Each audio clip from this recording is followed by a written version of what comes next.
लीजिए सुनिए मुंशी प्रेमचंद के लिखे उपन्यास प्रेमाश्रम के 12वें भाग को मेरी यानी समीर गोस्वामी की आवाज में। गायत्री के जाने के बाद ज्ञानशंकर को भी वहां रहना दूभर हो गया। सौभाग्य उन्हें हवा के घोड़े पर बैठाए रिद्धि और सिद्धि के स्वर्ग में लिए जाता था, किंतु एक ही ठोकर में चमकते हुए नक्षत्र अदृश्य हो गए। वो प्राण पोषक शीतल वायु, वो विस्तृत नभमंडल और सुखद कामनाएं लुप्त हो गईं, और वो फिर उसी अंधकार में निराश और विडंबित पड़े हुए थे। उन्हें लक्षणों से विदित होता जाता था कि राय साहब विवाह पर तुले हुए हैं, और उनका दुर्बल क्रोध दिनों दिन अदम्य होता जाता था। वो राय साहब की इंद्रिय लिप्सा पर, शुद्धता पर झल्ला झल्ला कर रह जाते थे। कभी कभी अपने को समझाते कि मुझे बुरा मानने का कोई अधिकार नहीं। राय साहब अपनी जायदाद के मालिक हैं, उन्हें विवाह करने की पूर्ण स्वतंत्रता है। वो अभी हष्टपुष्ट हैं, उम्र भी ज्यादा नहीं। उन्हें ऐसी क्या पड़ी है कि मेरे लिए इतना त्याग करें। मेरे लिए ये कितनी लज्जा की बात है कि अपने स्वार्थ के लिए उनका बुरा चेतूं, उनके कुल के अंत होने की अमंगल कामना करूं। ये मेरी घोर नीचता है। लेकिन विचारों को इस उद्देश्य से हटाने का प्रयत्न एक प्रतिक्रिया का रूप धारण कर लेता था, जो अपने बहाव में धैर्य और संतोष के बांध को तोड़ डालता था। तब उनका हृदय उस शुभ मुहूर्त के लिए विकल हो जाता था जब ये अतुल संपत्ति अपने हाथों में आ जाएगी, जब वो यहां मेहमान के अस्थायी रूप से नहीं, स्वामी के स्थायी रूप से निवास करेंगे। वो नित्य इसी कल्पित सुख के भोगने में मग्न रहते थे। प्रायः रात रात भर जागते रह जाते और आनंद के स्वप्न देखा करते। उन्नति और सुधार के कितने ही प्रस्ताव उनके मस्तिष्क में चक्कर लगाया करते। सैर करने में उनको अब कुछ आनंद न मिलता। अधिकतर अपने कमरे में ही पड़े रहते। यहां तक कि आशा और भय की अवस्था उनके लिए असह्य हो गई। इस दुविधा में पड़े जेठ का महीना भी बीत गया और आषाढ़ आ पहुंचा। राय साहब को अब की पुत्र शोक के कारण पहाड़ पर जाने में विलंब हो गया था। पहला छींटा पड़ते ही उन्होंने सफर की तैयारी शुरू कर दी। ज्ञानशंकर से अब जब्त न हो सका।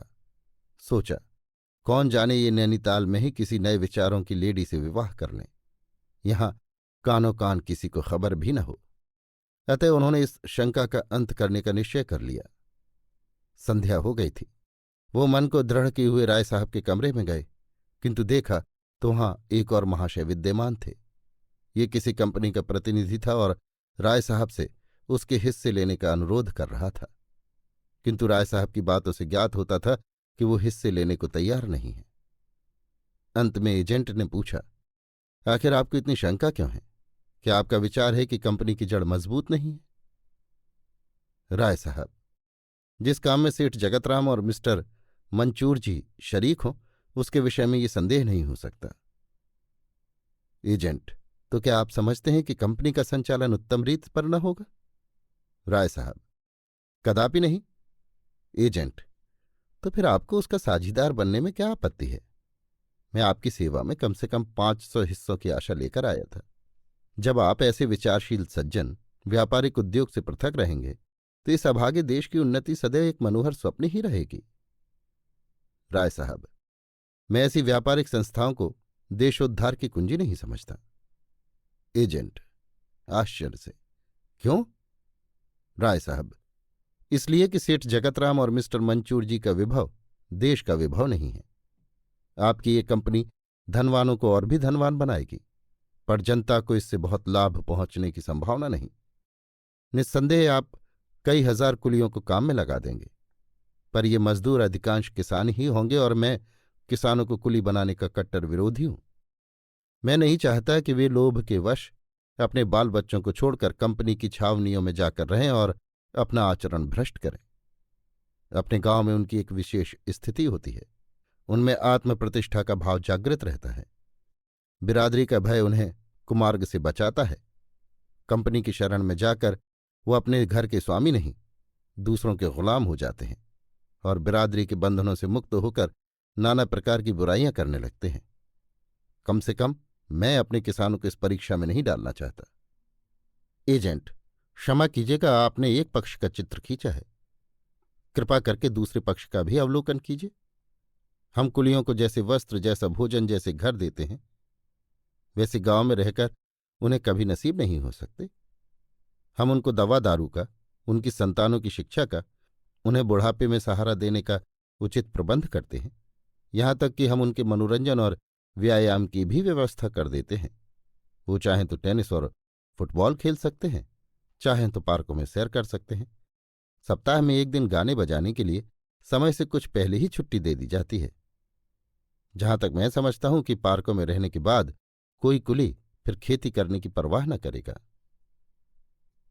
राय साहब, नहीं, मैं इसे कदापि स्वीकार नहीं कर सकता। किसान कुली बनकर कभी अपने भाग्य विधाता को धन्यवाद नहीं दे सकता। उसी प्रकार जैसे कोई आदमी व्यापार का स्वतंत्र सुख भोगने के बाद नौकरी की पराधीनता को पसंद नहीं कर सकता। संभव है कि अपनी दीनता उसे कुली बने रहने पर मजबूर करे, पर मुझे विश्वास है कि वो इस दासता से मुक्त होने का अवसर पाते ही तुरंत अपने घर की राह लेगा और फिर उसी टूटे फूटे झोपड़े में अपने बाल बच्चों के साथ रहकर संतोष के साथ कालक्षेप करेगा। आपको इसमें संदेह हो तो आप कृषक कुलियों से एकांत में पूछकर अपना समाधान कर सकते हैं।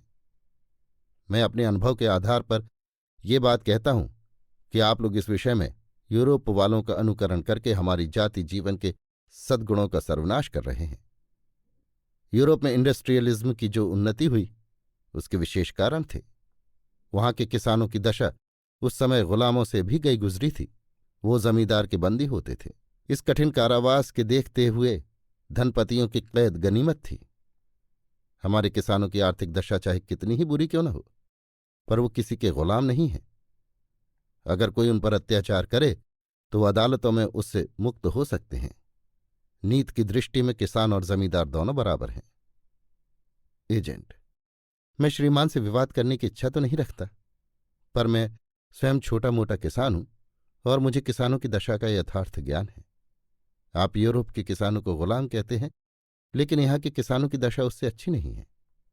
नैतिक बंधनों के होते हुए भी जमींदार कृषकों पर नाना प्रकार के अत्याचार करते हैं, और कृषकों की जीविका का और कोई द्वार हो तो वे इन आपत्तियों को कभी भी न झेल सकें।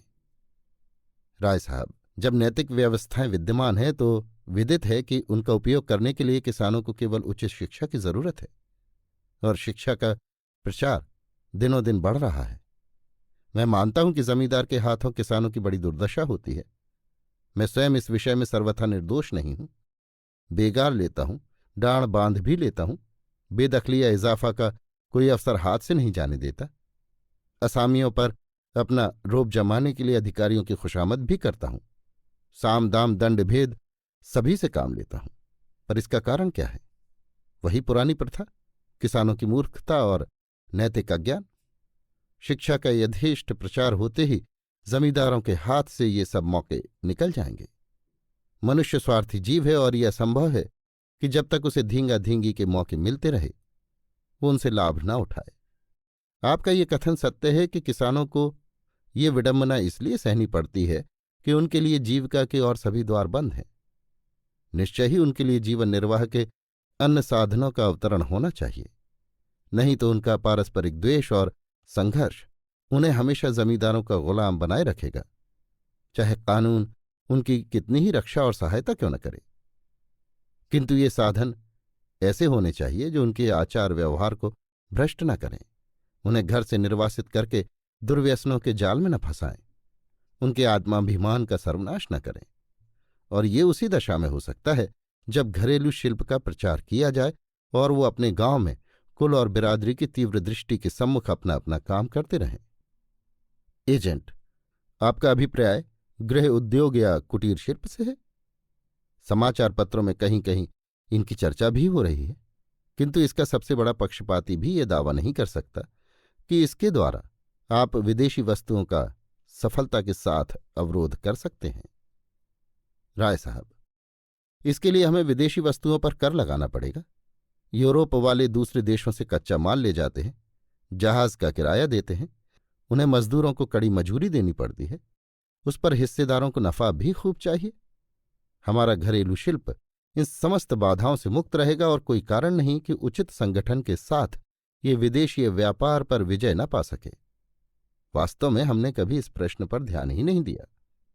पूंजी वाले लोग इस समस्या पर विचार करते हुए डरते हैं। वे जानते हैं कि घरेलू शिल्प हमारे प्रभुत्व का अंत कर देगा, इसीलिए वे इसका विरोध करते रहते हैं। ज्ञानशंकर ने इस विवाद में भाग न लिया। राय साहब की युक्तियां अर्थशास्त्र के सिद्धांतों के प्रतिकूल थीं, पर इस समय उन्हें उनका खंडन करने का अवकाश न था। जब एजेंट ने अपनी दाल गलती न देखी तो विदा हो गए। राय साहब ज्ञानशंकर को उत्सुक देखकर समझ गए कि ये कुछ कहना चाहते हैं, पर संकोचवश चुप हैं। बोले, आप कुछ कहना चाहते हैं तो कहिए, मुझे फुर्सत है। ज्ञानशंकर की जबान न खुल सकी। उन्हें अब ज्ञात हो रहा था कि मैं जो कथन करने आया हूं वो सर्वथा संगत है, सज्जनता के बिल्कुल विरुद्ध। राय साहब को कितना दुख होगा और वो मुझे मन में कितना लोभी और क्षुद्र समझेंगे। बोले, कुछ नहीं, मैं केवल ये पूछने आया था कि आप नैनीताल जाने का कब तक विचार करते हैं। राय साहब, आप मुझसे उड़ रहे हैं। आपकी आंखें कह रही हैं कि आपके मन में कोई और बात है। साफ कहिए, मैं आपस में बिल्कुल सच्चाई चाहता हूं। ज्ञानशंकर बड़े असमंजस में पड़े। अंत में सकुचाते हुए बोले, यही तो मेरी भी इच्छा है, पर ये बात ऐसी भद्दी है कि आपसे कहते हुए लज्जा आती है। राय साहब, मैं समझ गया, आपके कहने की जरूरत नहीं। मैं आपको विश्वास दिलाता हूं कि जिन गप्पों को सुनकर आपको ये शंका हुई है वे बिल्कुल निस्सार हैं। मैं स्पष्टवादी अवश्य हूं, पर अपने मुंह देखे हितैषियों की अवज्ञा करना मेरी सामर्थ्य से बाहर है। पर जैसा आपसे कह चुका हूं, वो किंवदंतियां सर्वथा असार हैं। ये तो आप जानते हैं कि मैं पिंडे पानी का कायल नहीं, और न यही समझता हूं कि मेरी संतान के बिना संसार सूना हो जाएगा। रहा इंद्रिय सुख भोग, उसके लिए मेरे पास इतने साधन हैं कि मैं पैरों में लोहे की बेड़ियां डाले बिना ही उसका आनंद उठा सकता हूं, और फिर मैं कभी काम वासना का गुलाम नहीं रहा। नहीं तो इस अवस्था में आप मुझे इतना हष्टपुष्ट न देखते। मुझे लोग कितना ही विलासी समझें, पर वास्तव में मैंने युवावस्था से ही संयम का पालन किया है। मैं समझता हूं कि इन बातों से आपकी शंका निवृत्त हो गई होगी। लेकिन बुरा न मानिएगा, उड़ती खबरों को सुनकर इतना व्यस्त हो जाना मेरी दृष्टि में आपका सम्मान नहीं बढ़ाता। मान लीजिए मैंने विवाह करने का निश्चय ही कर लिया हो, तो ये आवश्यक नहीं कि उससे संतान भी हो, और हो भी तो पुत्र ही, और पुत्र भी हो तो जीवित रहे। फिर मायाशंकर अभी अबोध बालक है। विधाता ने उसके भाग्य में क्या लिख दिया है इसे हम या आप नहीं जानते। यह भी मान लीजिए कि वो वयस्क होकर मेरा उत्तराधिकारी भी हो जाए, तो यह आवश्यक नहीं कि वो इतना कर्तव्यपरायण और सचरित्र हो जितना आप चाहते हैं। यदि वो समझदार होता और उसके मन में ये शंकाएं पैदा होती तो मैं क्षमा समझता, लेकिन आप जैसे बुद्धिमान मनुष्य का एक निर्मूल कल्पित संभावना के पीछे अपना दाना पानी हराम कर लेना बड़े खेद की बात है। इस कथन के पहले भाग से ज्ञानशंकर को संतोष न हुआ था। अंतिम भाग को सुनकर निराशा हुई। समझ गए कि ये चर्चा इन्हें अच्छी नहीं लगती, और यद्यपि युक्तियों से ये मुझे शांत करना चाहते हैं, पर वास्तव में इन्होंने विवाह करने का निश्चय कर लिया है। इतना ही नहीं, इन्हें यहां मेरा रहना अखर रहा है। मुझे ये अपना आश्रित न समझते तो मुझे कदापि इस तरह आड़े हाथों न लेते। उनका गौरवशील हृदय प्रत्युत्तर देने के लिए विकल हो उठा, पर उन्होंने जब्त किया। इस कड़वी दवा को पान कर लेना ही उचित समझा। मन में कहा, आप मेरे साथ दो रंगी चाल चल रहे हैं। मैं साबित कर दूंगा कि कम से कम इस व्यवहार में मैं आपसे हेठा नहीं हूं। उन्होंने कुछ जवाब न दिया। राय साहब को भी इन बातों के कहने का खेद हुआ। ज्ञानशंकर का मन रखने के लिए इधर उधर की बातें करने लगे। नैनीताल का भी जिक्र आ गया। उन्होंने अपने साथ चलने को कहा। ज्ञानशंकर राजी हो गए। इसमें दो लाभ थे। एक तो वो राय साहब को नजरबंद कर सकेंगे, दूसरे वो उच्चाधिकारियों पर अपनी योग्यता का सिक्का बैठा सकेंगे। संभव है राय साहब की सिफारिश उन्हें किसी ऊंचे पद पर पहुंचा दे। यात्रा की तैयारियां करने लगे। अभी आप सुन रहे थे मुंशी प्रेमचंद के लिखे उपन्यास प्रेमाश्रम के 12वें भाग को मेरी यानी समीर गोस्वामी की आवाज में।